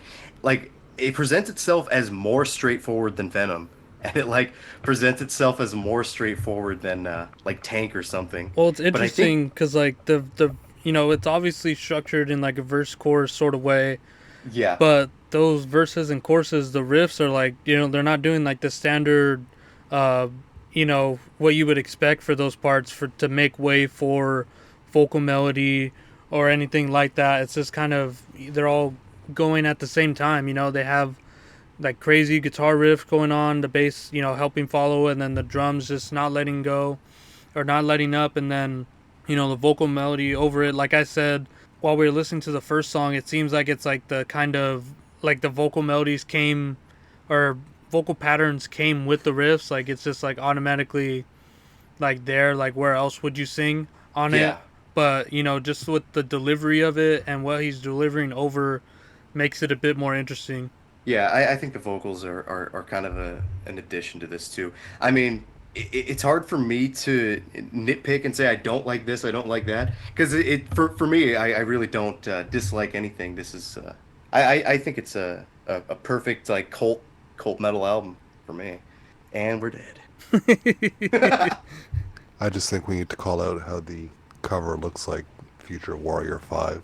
I never noticed that, but that's the thing. It's like I've always known what this album cover looks like, but the longer you look at it, the fucking stupider it looks. It's so funny. Yeah, it looks really stupid. I like I said, I think we were listening to the song and I was like, looks like Friday the 13th at the bottom, and then No, what's it called? The logo, it's like shing. yeah. It's like two different things. One's like a horror movie. One's like a fancy tool or something. It's the Atomkraft. It's like a nice screwdriver. What does that mean? Like nuclear power or something? Yeah, some atomic Yeah. power, something like that. But it's kind of funny. I mean, even back when I found this, or when it was presented to me, I kind of already knew like, oh, this is cheesy. This is like kind of cheesy in a I don't know, like in a almost a thrashy kind of way. Like the intro to Future Warriors is funny. The lyrics for Total Metal are funny. We're Total Metal. We're the best because we're the fucking dirtiest. Well, that's All the right. thing. It's like that song stood out as a single. The rest of these songs didn't. They're more. I felt like a cohesive piece where like Total Metal seemed to be thrown on the album. Obviously they made it one of their first songs. As a single, so it seemed different because during the time with singles, I I can't think of too many like albums coming out as much as there were singles back then. Yeah, but you always get singles on albums that kind of I don't know if they throw the album off, but Because that one yeah, just I seems guess like I guess it is a little bit different, but I feel like it fits well enough. yeah, it seems like out of place, but like with the rest of like the way that they were writing for the rest of the tracks, that one seemed the most punk and Venom to me. Yeah, I think you're right about that. There was a couple other bands that kind of have this sort of sound with like a little bit intricate guitar parts and just a lot of like metal punk sensibilities, like Sound Barrier. I don't know if you guys have ever heard of them. Mm-mm. A bunch of black guys. But their second album is it again, it's a little bit like sci-fi-ish, and it kind of works in the same like constant D beat kind of way. But with what else is this is like a little bit this is a little bit like Scanner from Germany, Okay. if you know what I'm saying. And then maybe the band Blind Fury. I forget who Blind Fury was. Blind Fury had like some members of some bigger band. I can't exactly remember. Oh, I think it was Omen or something. Yeah, but this made me want to like start listening to more, I don't know, like heavy metal, power metal, speed metal again. So I was that's why I showed you that one song by Gastrin, or Gaskin. What was it? Sweet Dream Maker. Yeah, But something like that. but like along like with that, it was like more like on the single side of new wave of British heavy metal, where this I don't know it. You don't there. I feel like there's not too many like ugly sounding or more raw versions of new wave of British heavy metal. Because Yeah, when I think besides like Venom. yeah, because like when I think about it, all the songs that I like in that genre, they're more like kind of like poppy and like melodic and more like sing-along-ish, where it's Yeah, like they could be on the radio. yeah, whereas like this and like Warfare and Venom, they're like, you know, dirtier because they're Yeah. fucking dirty. Yeah, And even Tank, I feel like is too dirty as well. yeah, and like I was like trying to seek out more bands like that, but it was hard, like because it seems like a lot of the bands don't take that sort of like Motorhead influence as you know, to heart as these other bands did. You know, like the Venom and Warfare and Yeah. Yeah, like Atomkraft. Motorhead is like they are dirty, but they're just boogie woogie enough to be like radio hits. Yeah. Like the stuff that Lemmy liked was like a fucking Little Richard and like fucking doo-wop. That's Well, he you know, thought it's his shit was like, or he considered his stuff like more like, you know, rock based and shit anyway, more Yeah. so than like metal. But you know, that was just Yeah. at the time. I Yeah. love Motorhead's cover of Louie Louie. Louie Louie. Yeah, see exactly. Just They're nails covering it. stuff like that, and then Tank are just disgusting. But Good Tank horse. like yeah, but Tank like they kind of do some weird shit too. Like their main guy was in Atomkraft, Adam God, Hmm. which is more like so a little bit more proggy version of like this or something. Yeah, you gotta check that out. It seems like they're a lot later. Yeah, he 88. was also in that band Necropolis too, where they had like a death metal singer. Yeah, it's 97, but it's like members of Tank and Adam God kind of doing the. It's basically like some kind of prog metal, but with a death metal singer. It's really strange. Oh, and that's off Neat too, which is fucking weird. Which is neat. That is neat. But yeah, should we get into the last song? I guess so. It's about that Drink time. all my water. All right. All right. What is it? Well, Paul, you're making me second guess it, but I wanted War Zones or Warzone. All right, we'll listen to Warzone, the 7th track off the album, and we'll be right back.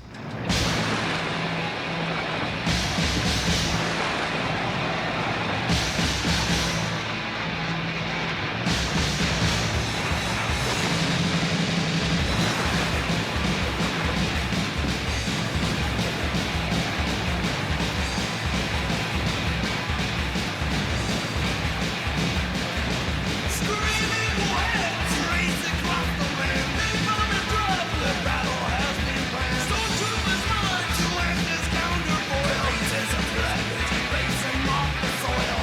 But only the brave die so kings can be safe. Dug out trenches so wide, made so that they can hide. This is the war zone. Where they hide in the war zone. Where they are fighting the war zone. In the war zone. Burning the tents, sonic engines booming, enemy strong. They're sounding bells of doom. Men on the realm stand for godly pride. Who will be left? The bullets will decide. But the faces of death show that's all that is left. What men see with their eyes when the fight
know their meaning was right.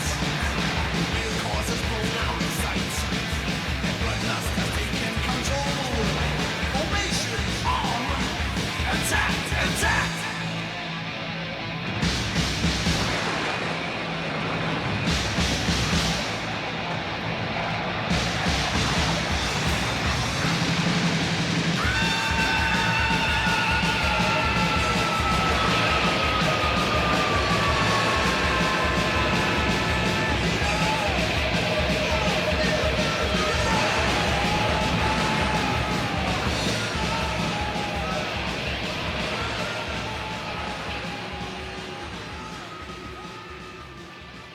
All right, back from the That war ending, zone.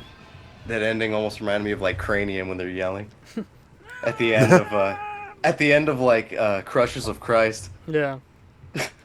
Oh, there's kill the question. Oh, that was all right, wasn't it, Gods?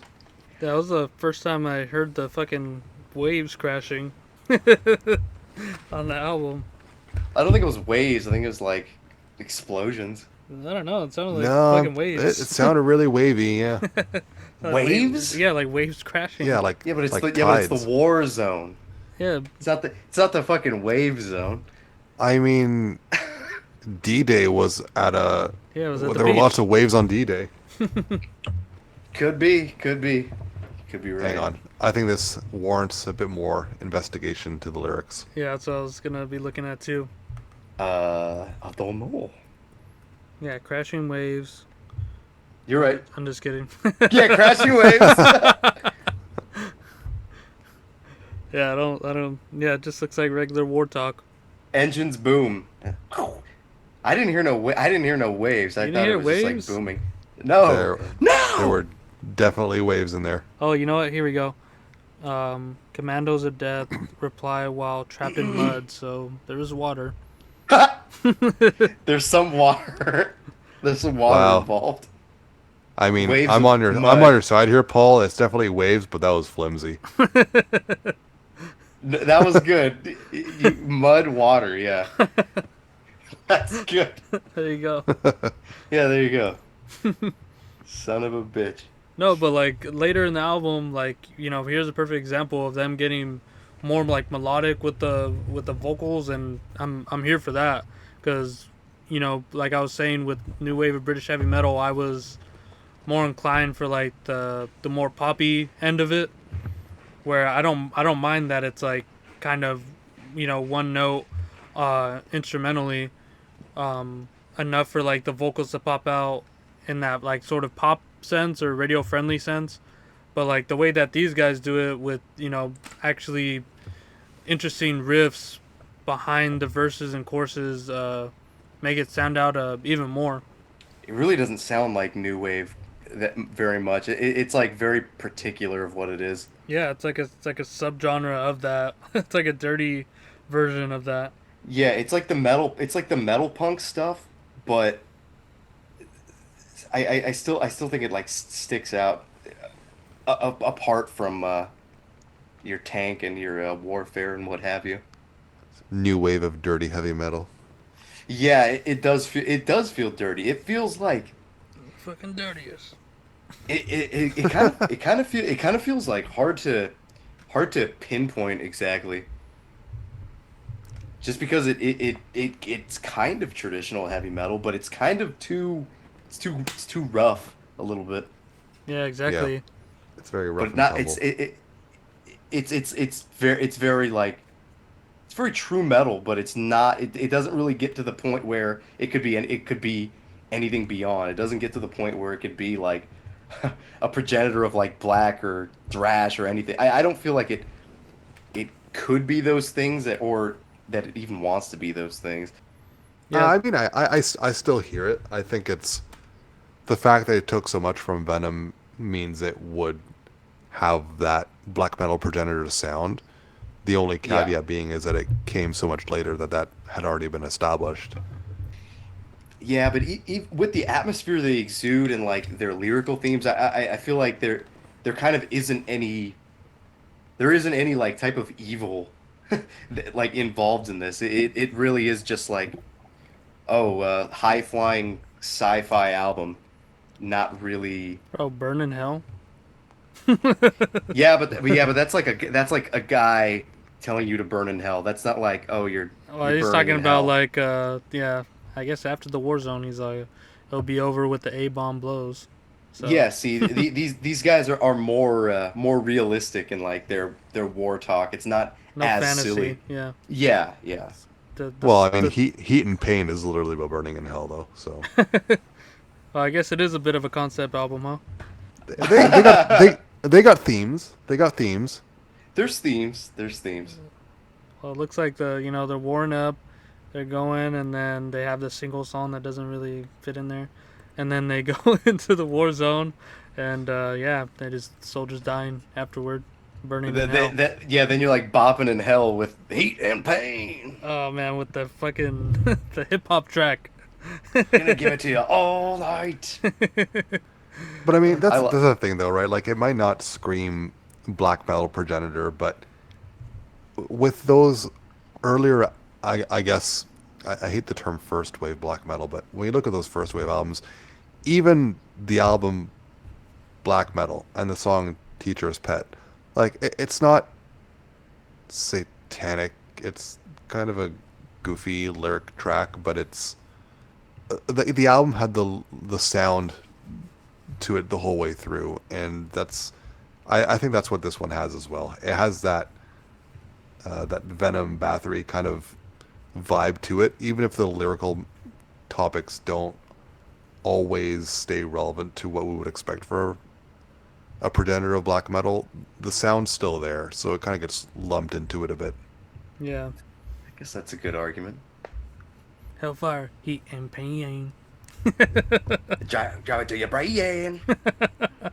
Oh man, Insane in the Membrane. but I guess Wait, no, like that's different. well like Slayer was always like on like either being satanic or like war based. Anyway, um, when It's with like their Marduk. lyrics. But Yeah, I but guess that shows the line between fantasy and fiction. yeah, but it's so funny. It's like the name Slayer. You could go places with that name. You could be a legend. With the name Atomkraft, you're not really going anywhere. Nuclear energy. I don't Yeah, know. you Remember, know. Slayer used to be Dragon Slayer, and that's a lot less. I don't know. Like Yeah. Slayer sounds badass. Dragon Slayer sounds like I rolled a 20. Yeah. Dragon Slayer sounds like proggy. Well, they could have just left it at Atom or Craft. It would have went along with the one word band, Venom, Tank, Satan, Raven. I never knew what their name meant until recently. I always thought of some sort of like actual craft,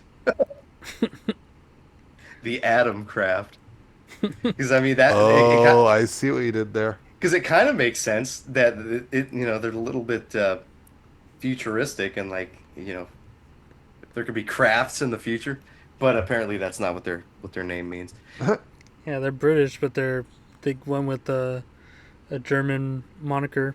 It's interesting. Yeah, I mean, Well, I mean, there's more except than enough German bands that took English names, so Yeah, yeah, true, why true. not? it's only fair. But who? Let's see. People were saying that this reminds them of Exciter. Did you get that at all, Fred? I know you're a little bit into Exciter, right? Yeah, I dig them.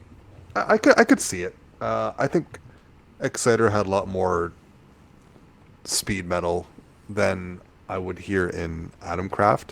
Mhm. Uh, but Atomkraft is the too energy and DBD. the vocals, I could see it being a bit reminiscent of Exciter. Like they're definitely not carbon copies of each other, but like every once in a while you'll pick up a little thing that's like, oh yeah, I could see Exciter in here. Hmm. Have you guys ever? You know who Flames is, right? The The Greek Greek trash. band. Band? Yeah. Yeah. What are you guys familiar with from them? Is it just that third album, the Summon the Dead one, the like Man, brutal it's, one? it's been so long since I've listened to them. I honestly couldn't tell you anymore. No, I listened to Made in Hell. Did you really? Yeah, I listened to it because of this album. I was just looking for some dirty shit. Oh, me but too. That's yeah, so weird. I listened to it for the first time because of this album. yeah. It's sick. Like yeah, it made me think of like yeah, like what's happening in 1985, you know? Yeah.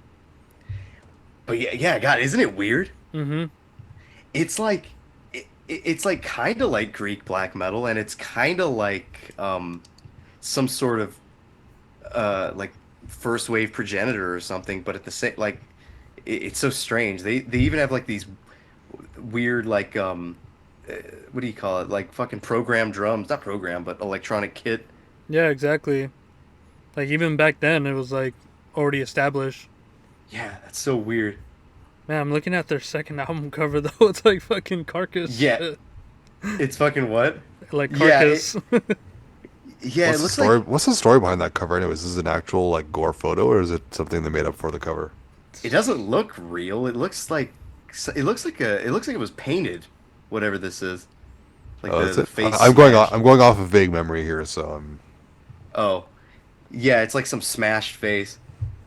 Yeah, yeah, no, I remember what it is, but I just couldn't. I remember thinking to myself, is that real or is that like? Is I that just thought the same fantasy? thing when I saw it like in a split second. It's hard to tell. I don't know. It's kind of like the fucking Mayhem cover. Like is that painted? Is that real? What is it? Paint's real. No, but I mean the picture. Is the picture real? I know. Yeah, but I gotta listen to this one. Haven't heard It's this. okay. It's starting to like get to like a death thrash thing. It's starting to Yeah. get like it's 86, so it's starting to sound like fucking Dark Angel or whatever. Oh, okay. Yeah, because I heard the Summon the Dead, and then that was my first time listening to Made in Hell, this past week. So not too familiar with them. I just know they're really early Greek band. Yeah, I didn't even realize they had earlier albums before Summon the Dead. Mm. Yeah, because Wow, that's pretty early they too. had they had an album that came out last year. I didn't know that. Resurgence. I That had no idea they were sucks. still around. That sucks. Yeah, yeah, no, I mean it sucks. Is like, yeah, who even knew they were still around? That sucks. Dude, this album cover, this looks like it could have came out like in 87. Yeah, by the most proficient painter they had. It's got an 82. Jeez. Here's Retro thrash flag. These guys look cool. Whoa. One of the guitar player looks like Mike Myers. That's what I was just. That's what I was thinking right now. I thought you were gonna say someone else, and I was like, no, dude, Mike Myers. No, he looks like the Wayne's World Mike Myers. Yeah, he does. Oh my God, you're right. What the hell? Oh my god. Which guy is that? Is that Chris Lee? I can't tell if it's the same guy, but he looks like Gene Simmons in this other picture. Guys, you know- why is the Love Guru in your band? No, you know who he looks like Mike Myers exactly in the movie I Married an Ox Murderer. He's got like the same haircut. Let's see. Yeah, dude, it's like the same thing. God damn, he has fucking Steve Martin white hair now. IRL. Oh yeah, there you go. It's exactly like that. Yeah, baby. He has white hair now? Yeah. Like Steve Martin shit. Steve Martin had white hair since like The Jerk. I don't see any pictures of him with white hair. It's like his. Yeah, it's just right there. Oh, there he is. He does look like Steve Martin. Here's an article called The Problem with Mike Myers. Oh, it's that movie where like he's supposed to be Alex Jones or something. And he's got a microphone up to his face that says "Cock on News." What is man? That's not even that old. I can't believe people are still like making fun of Alex Jones. Isn't that just like the lowest of the low? All right, are we all dead here? Yeah, Mike Myers killed us. Yeah, Mike Myers killed us. All right, Paul. You want to end it? It seems like we're all dead. Oh yeah. Atomkraft killed it. I killed it. Yeah. Big boom for episode 30. Oh, what? Said big boom for episode 30. Yeah, big boom. I'm sick and nobody cares anymore. See you next year, dude. Yeah. See you guys. This is the last episode of the show. Um, but yeah, what do you guys what do you guys think, Fred? And I guess me and Fred will go first, and then Go Dan, you can first. wrap it up. That's right. Freddie. Fred's not even here. All right. Oh, I there Uh, he muted is. myself. I didn't even realize. Oh, oh, damn. Wow. I was coughing and then I forgot to unmute. Smooth. ugh. What did I think of it? I think I liked it more than Paul did. It's growing. No, I mean like for me it's kind of an obvious like in that early Bathory is some of my favorite shit, and the proximity to that obviously is Venom, and this sounds like Venom, so I don't really have any problems with it. Um, I definitely think Warzone is one of the most solid tracks on here. It kind of pushes it a bit further than they kind of felt a bit restrained on some parts of the album, and Warzone they finally kind of cut loose. It's just too bad that it came so late in the album, and Right if they had before done Heat that, and Pain. yeah, like if they had done that a little bit more, I think the album would stand out a bit more overall. Um, but I mean, they don't, and that's fine. It's still a good album. I really have no problems with it. I wouldn't place it on a top 10 list anytime soon, but no, it's a good solid album. Is this your favorite Dan pick? No, no. That whore tape was really good. Or tape? Yes. All right. Yeah, this album. It took a while for me to get into it because, like I said, I'm more into like the poppy side of new wave of British heavy metal, where it's a little bit more focused on the like the vocals. They'll have parts guitar riffs that are more present while there's no vocals going on in those songs, but like this, it's like the whole way through there's like doing some sort of interesting riffs that you have to listen for, and just the production of it, like you would expect the guitars to be a bit more forward in here, but I don't know, I feel like the bass and the drums kind of take up that space, and the guitars kind of get lost here and there, but it's not like you can't hear them. It's obviously there, but listening with headphones again, there's just more and more stuff, like subtle details that are like coming out, like the waves or the war zone, like Dan thinks, and then the No, no, they're waves. Like They're I waves. think that's the name of the song. should have called it waves. Yeah, should have called it "I'm splashing around in the mud." This is what it sounds like. They should have called it Wave Pool. Yeah, wave zone. They should have called it Mud Zone. Oh God. But yeah, like it opened my eyes to like the dirtier Your side arse? of of what new wave of British heavy metal could have been, and also I wish they would have kept this goddamn synth in there, and kind of kept that concept going of being sort of futuristic sounding, because obviously there's like new wave like bands like the Depeche Mode and shit like that, New Order, around the same time that are implementing these instruments into their music, but I feel like they were doing a little bit of that and then just kind of went back to the basics of just metal in general. But like when they brought it out during Star Child, that was like, I thought I was going to be listening to a whole completely different album, but you know this is it's growing on me more and more that I hear it, especially that bass solo and like Burn in Hell, but I cannot co-sign Heat and Pain. Hey man, I like Heat and Pain. But yeah, Dan, Can't believe it. close it up. All right. Well, I really don't think that this band sounds so like they don't sound they don't feel metal punk, even though that's like basically what their sound is. What they feel like is definitely more metal.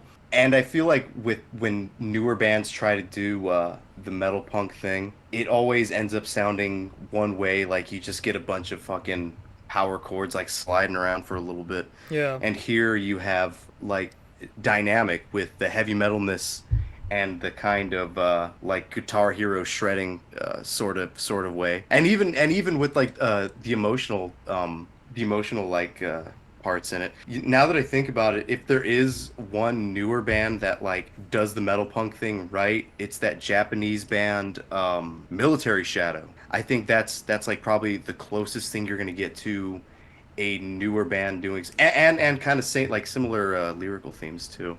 Some of the like Warzone-ish type shit. Mud. Yeah, mud and blood and the mud and the blood and the beer. Like that boy named Sue, whatever.